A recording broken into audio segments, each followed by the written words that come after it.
Ayan po ang mga laman mga kabay. Adobohin natin to. Adobo na pinatuyo. Tapos at sabawan muna natin ng para dalawang putahe. May sabaw, may adobo. Adobo tayo ng native na manok. Ito yung hiniwa-hiwa natin kanina. Lulutuin na natin. Ito po. Adobo muna natin muna yung laman loob. Saka yung bituka, balon-balonan. Saka yung atay. Yun muna ang ating unahin na pagluto. Gisa muna natin. Bago natin sabawan pa yan. Abangan nyo mamaya ha, mga kabay. Ayan na po na ang laman ng mga manok natin na hiniwa-hiwa. Gigisa muna natin bago natin sabawan para walang lamsa.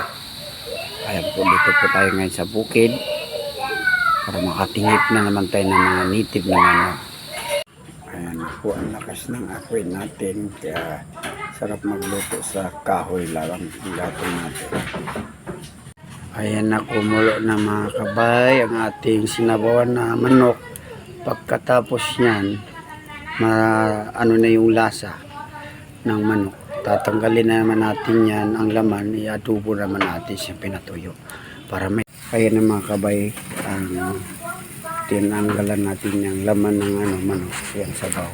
May halo tayong papaya at saka malunggay, may tanglad pa yan. Yan. May sabaw na. Ayan mga kabay, adobo na naman ibay ang laman para